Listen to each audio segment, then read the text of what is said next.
अस्सलाम वालेकुम everyone. I am doctor Shanza Tahir and आप देख रहे हैं डॉक्टर मोटिवेशन। आज की वीडियो का बहुत ही इंपॉर्टेंट टॉपिक है MD CAT 2023 important tips and tricks, what to do, how to do and how to start preparation.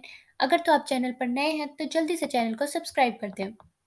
इस वीडियो में हम बात करेंगे first of all introduction, which academy to join, how to tackle all the subjects, which books you should solve, how much practice is required, and at the last a bonus tip for repeaters as well as fresher students.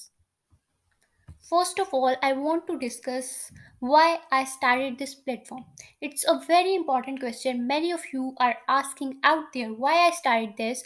I just want to say that I started to help the students in their crucial times of life. When I was preparing for my MTCAT, I have no one to discuss in which phase I am passing through. My parents have a lot expectations to meet, so I am not able to tell them that I can't do it. So I really want someone in my life who can pass through this phase actually and will understand my situation. All the teachers teaching us in the academies are not passed themselves from this phase, so they help us through their experience. But the one who passed himself or herself can tell us in better way. So yes, I started it to share my experience because I know what situation in which situation you are passing through. I can understand the one who is passed through that phase can really understand what is happening to you. So yes, I started just to help everyone.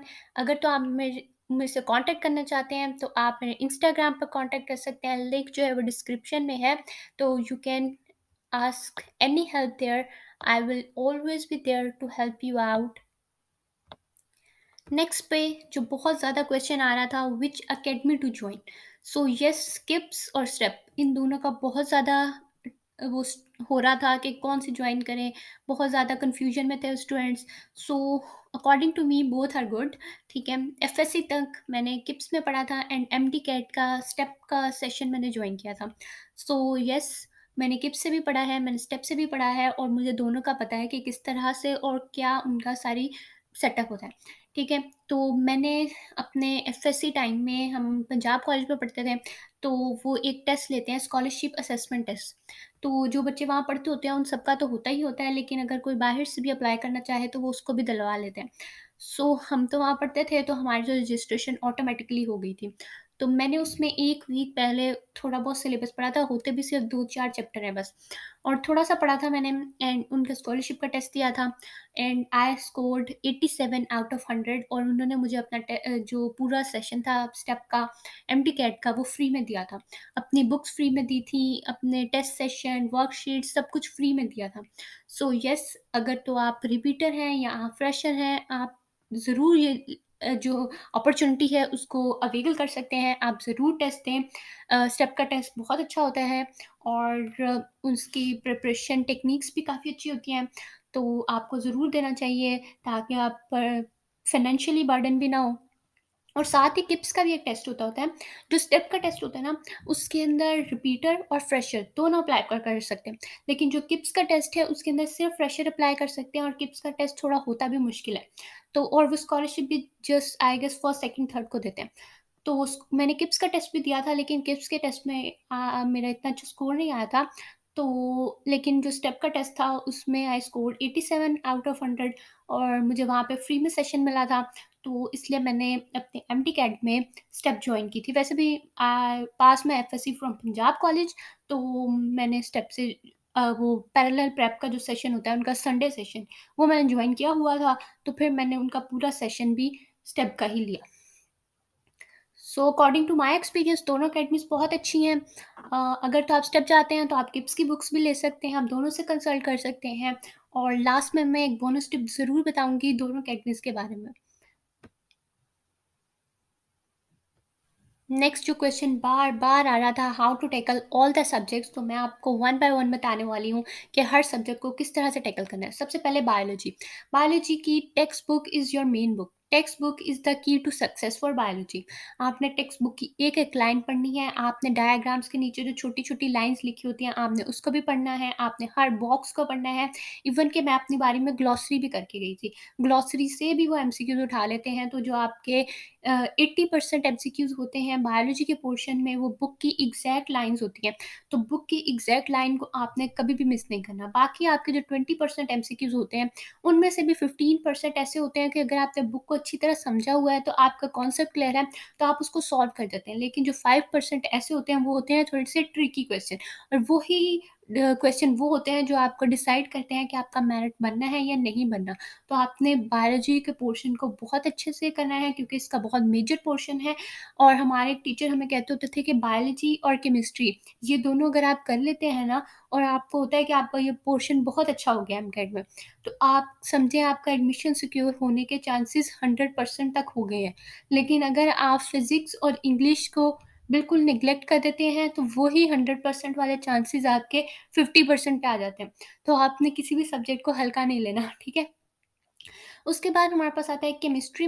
Chemistry के अंदर आपको क्या करना है, आपको reactions बहुत अच्छे से आने चाहिए, आपको रिएक्टेंट्स का पता होना चाहिए, प्रोडक्ट्स का पता होना चाहिए, कैटलिस्ट का, कोफैक्टर का, कलर क्या बना रहा है प्रोडक्ट।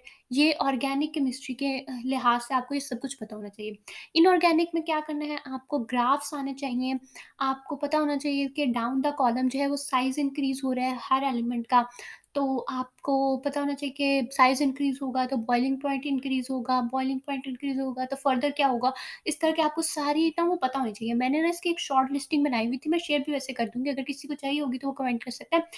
तो वो बहुत हेल्पफुल होती है, आपको हर ट्रेंड को एक शॉर्ट लिस्ट कर लेना है, ताकि वो आपके दिमाग में रह जाए। ठीक है? और साथ में आपको इनऑर्गेनिक के अंदर ग्राफ्स बहुत अच्छे से करने हैं, और कोई भी एक्सेप्शन है, तो वो बहुत अच्छे से करनी है, क्योंकि जो पेपर सेटर होता है ना, उसको एक्सेप्शंस बहुत पसंद होती हैं। वो मेजॉरिटी एक्सेप्शंस उठा के देता है, और हम नॉर्मल टर्न के मुताबिक चल रहे होते हैं, और वो एक्सेप्शन उठा के दे देता है, तो हमारा एमसीक्यूज़ वहाँ पे गलत हो जाता है। तो आपने एक्सेप्शंस को बहुत अच्छे से करना है। केमिस्ट्री के अंदर भी आपने बुक की रीडिंग ज़रूर करनी है, क्योंकि कुछ लाइन्स जो बुक की होती हैं वो एग्जैक्ट बुक लाइन्स भी आ जाती होती हैं। ऑर्गेनिक में तो इनऑर्गेनिक में ज़्यादा आ जाती होती हैं, बुक की लाइन्स भी एग्जैक्टली उठा के वो पूछ लेते हैं। तो आपने बुक रीडिंग भी ज़रूर करनी है केमिस्ट्री के लिए। Then coming towards the third subject physics. तो फिज़िक्स के लिए आपको क्या करना है, फिज़िक्स के लिए आप बुक रीडिंग एक बार कर सकते हैं, लेकिन बार-बार बुक रीडिंग करने की ज़रूरत नहीं है। अकॉर्डिंग टू मी, आपको कोई इंपॉर्टेंट लाइन लगती है तो आप उसको वैसे ही अपने नोट्स पे शॉर्ट लिस्ट कर लें। आपके कॉन्सेप्ट बहुत अच्छे क्लियर होने चाहिए, आपको न्यूमेरिकल्स बहुत अच्छे सॉल्व करने चाहिए, आपको शॉर्ट ट्रिक्स, आपको फ़ॉर्मूला आपके फिंगर टिप्स पे होने चाहिए, तो तब आप फिज़िक्स को एस कर सकते हैं। फिज़िक्स बहुत इंपॉर्टेंट है, मेरे पास एक ट्रिक है फ़ॉर्मूलाज़ के कुछ, तो मैं वो भी शेयर कर दूँगी इंशाल्लाह। तो आपको फ़िज़िक्स के अंदर कॉन्सेप्ट, न्यूमेरिकल्स और फ़ॉर्मूलाज़ ये आपको बहुत अच्छे से आने चाहिए, तो तब आपकी जो फ़िज़िक्स है, तो वो 100% जो है आप स्कोर कर सकते हैं फ़िज़िक्स के अंदर। Then coming towards English. English के लिए क्या करना है आपको, इंग्लिश के लिए आपको इतनी प्रैक्टिस की और इतनी ज़्यादा टेंशन की ज़रूरत नहीं होती। इंग्लिश जो है वो बहुत मासूम सा सब्जेक्ट होता है, तो इंग्लिश हो जाता होता है। और वैसे भी I am offering free preparation daily 5 MCQs मैं पोस्ट करती हूँ अपने व्हाट्सएप ग्रुप में भी, जो बच्चे आंसर देते हैं, और मैं 24 आवर्स के बाद उसके ऑप्शंस भी बताती हूँ और रीज़न्स भी बताती हूँ।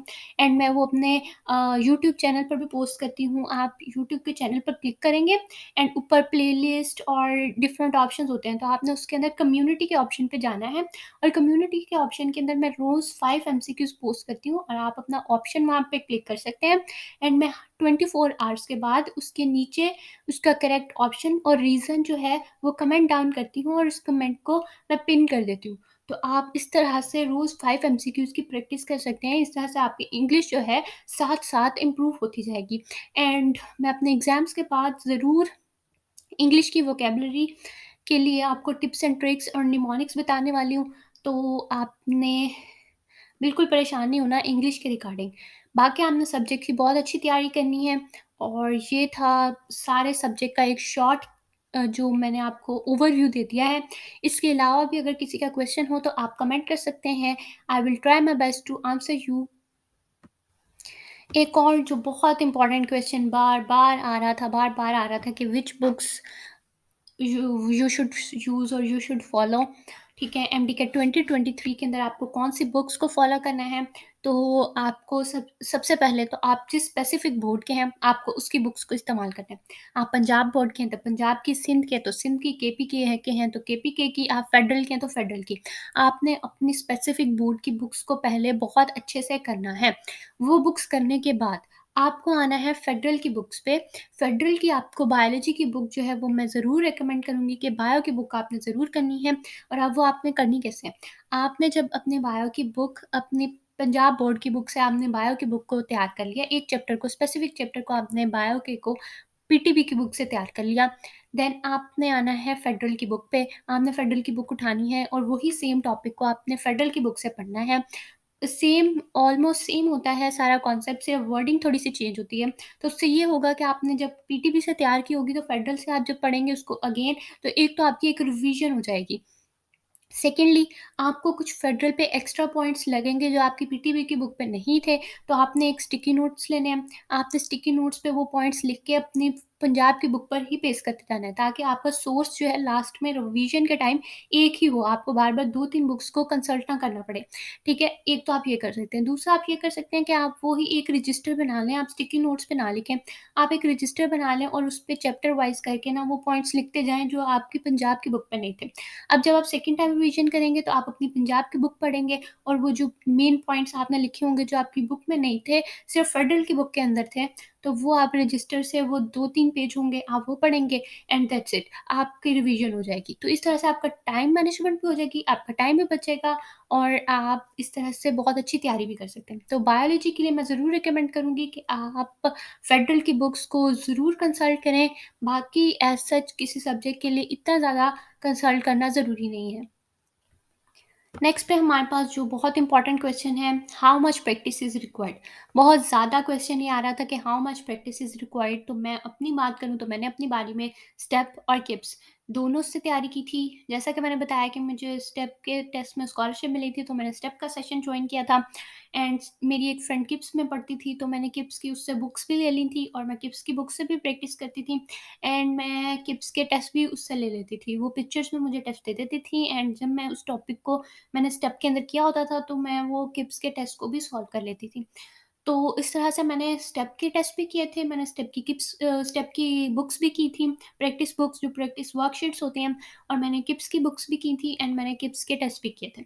मैंने ये दोनों सोर्सेज़ ज़रूर किए थे। उसके अलावा मैंने स्टार, स्क्रिप एंड बाकी जो हमारे पास दूसरे हैं अकेडमीज़, तो मैंने उनको नहीं देखा था। और अगर तो आपके पास बहुत ज़्यादा टाइम है, तो आप किसी और सोर्स की तरफ भी जा सकते हैं। लेकिन जो मेनली रिकमेंड है, आपके पास टाइम है या नहीं है, आपने स्टेप और किप्स ये दोनों को ज़रूर कंसल्ट करके जाना है, ज़रूर कंसल्ट करके जाना है। इसके अलावा बहुत मुश्किल हो जाएगा आपके लिए एमडी कैट 2023 को निकालना, ठीक है? तो मैं ज़रूर रिकमेंड करूँगी कि स्टेप और किप्स ये दोनों तो आपको पक्का करनी है। लास्ट में मैं डिस्कस करूँगी अपनी बोनस टिप, जो मैंने पहले कहा था एकेडमिक्स के रिगार्डिंग, कि मैं लास्ट में रिपीटर्स और फ्रेशर्स को एक बोनस टिप देने वाली हूँ। तो मैंने किप से भी पढ़ा है और मैंने स्टेप से भी पढ़ा है, तो अब मैं आपको बोनस टिप ये देने वाली हूँ कि अगर तो आप रिपीटर हैं, तो आपके पास होता है बहुत ज़्यादा टाइम। टाइम के साथ-साथ आपके पास बहुत ज़्यादा नॉलेज और आपके पास कॉन्सेप्ट भी ऑलमोस्ट सारे क्लियर होते हैं, ठीक है?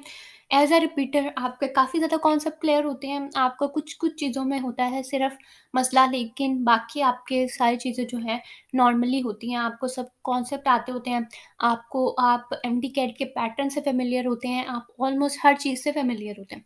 तो अगर तो आप रिपीटर हैं, तो आपको चाहिए मैक्सिमम प्रैक्टिस, आपको सिर्फ़ प्रैक्टिस चाहिए। तो जो स्टेप होता है ना, उसके अंदर 1 दिन लेक्चर होता है और 2 दिन उसके प्रैक्टिस टेस्ट होते रहते हैं। तो आपको चाहिए मैक्सिमम प्रैक्टिस। तो अगर तो आप रिपीटर हैं, तो मेरे ख़्याल से आपको जॉइन करनी चाहिए स्टेप, ठीक है? क्योंकि आपको चाहिए मैक्सिमम प्रैक्टिस। आपके जो थोड़े बहुत कॉन्सेप्ट क्लियर नहीं हुए, तो वो 1 दिन जिस दिन लेक्चर होगा, आप टीचर से पूछ सकते हैं, अपने कॉन्सेप्ट को 1 दिन में क्लियर कर सकते हैं। और बाकी 2 दिन आप उसी पर प्रैक्टिस करेंगे, तो आप बार-बार रिवाइज़ कर सकते हैं। तो आपकी तैयारी जो है वो और ज़्यादा अच्छी हो जाएगी एज़ अ रिपीटर। लेकिन अगर तो आप फ्रेशर स्टूडेंट हैं, तो मैं आपको ज़रूर रिकमेंड करूँगी कि आप जाएँ किप्स, क्योंकि किप्स में क्या होता है कि वो 1 दिन लेक्चर नहीं होता, वो एक टॉपिक का लेक्चर जो है वो 4-5 दिन चलता है, ठीक है? और टेस्ट बाद में एक ही होता है, लेकिन उनके टेस्ट थोड़े मुश्किल होते हैं।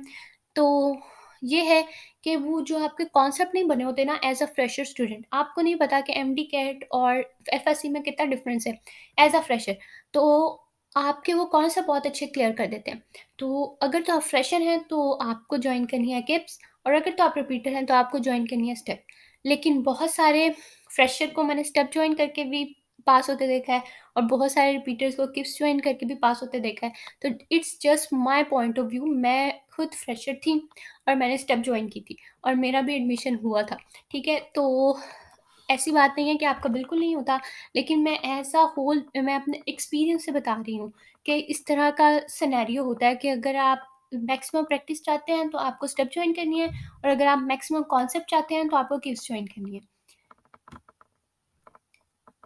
And at the last, thank you so much for watching. अगर चैनल पर नए हैं तो जल्दी से चैनल को सब्सक्राइब कर दें। कोई क्वेश्चन है तो आप कमेंट कर सकते हैं। Thank you so much.